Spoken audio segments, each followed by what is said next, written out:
My brother Pee Wee had a cart. He would walk to the A&P and deliver groceries for people for money. One day, some white boys beat him up and took his money. When my older brother Deese heard about it, he and his friend Chubby from the projects went down to confront the boys. The main instigator showed up, and he brought his gang along to fight. Deese and Chubby beat the boys up and got Pee Wee's money back. Deese was good at tackling people. He was not a troublemaker. He got good grades, but he was on Southside's football team, number 29. The next day, Newark police came and arrested Deese. He was 18. I prayed about it.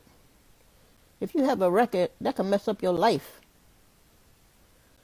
Well, Deese got charged with assault and battery. He was convicted June 5th, 1953.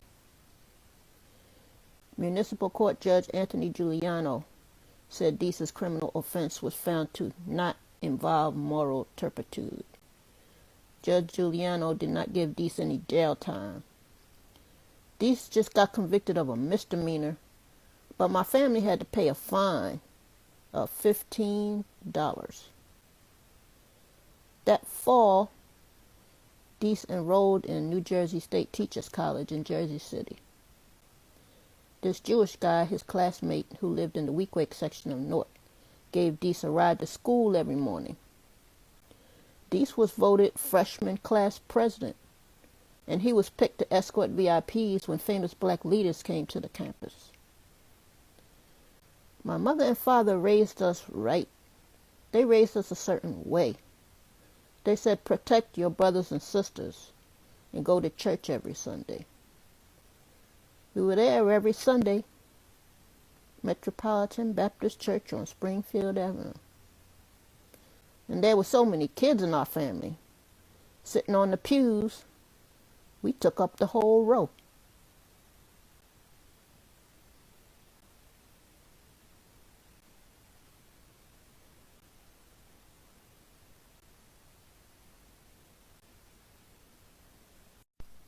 I was sitting on my front porch, 90-degree sprinklers going, waiting for the ice cream man to come when this long 1972 purple Cadillac Eldorado pulled up.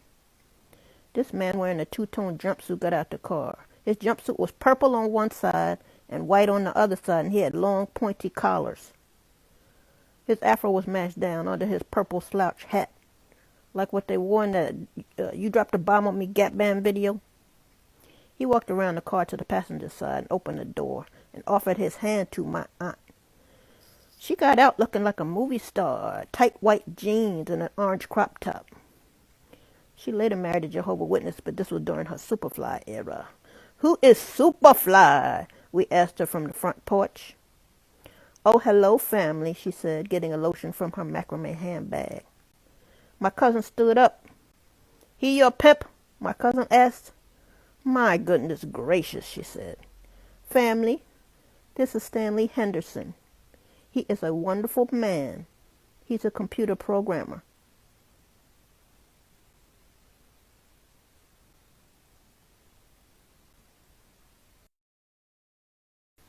I probably wouldn't have gone out with him if I met him on the street, because he was kind of chubby. He was kind of fat. But it was a blind date, so I went through with it. At our date at the movies, he said, I really like your dress. Then he said, look, you can't take your eyes off me. I'm too handsome. After that, I started liking him. We dated for a year. He was magnetic and very sensual. He took the stress out of things. He told me that a cop car ran into his Toyota on Columbus Avenue by mistake, and the cop came over and apologized. My chubby boyfriend, he changed my mind about fat men. A lot, in fact. After we broke up, when I saw a fat man on the street, I got a little excited.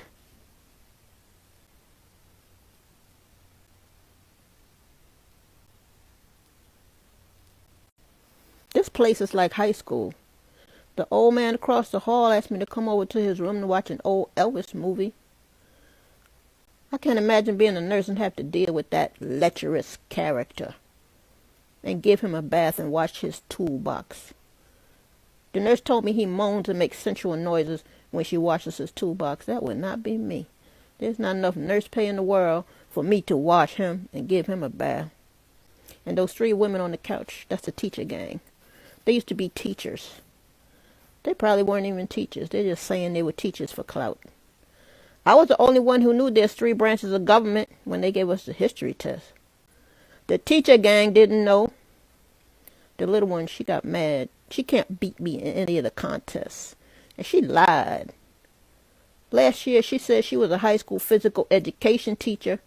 And this year, she's saying she was an 8th grade history teacher. Which is it, liar? She probably wasn't even a teacher. Every day, my boyfriend eats with me. He's rich. His wife is in a loony bin. That's what I call the dementia care unit. I call it the loony bin. It's not cheap. It's very expensive. The lady that plays the piano all the time, she came to my table during bingo last week. She said, I see you have 2 bingo cards, but you only paid for 1 bingo card. I told her, just because it's near me doesn't mean I'm using it. Then she came to me later crying. I'm so sorry I accused you of cheating. Do you forgive me? No, I said. I don't forgive you. But I will be happy to pay for your bingo card, she said. I told her, just leave me alone. I got my own. I don't need your 50 cents.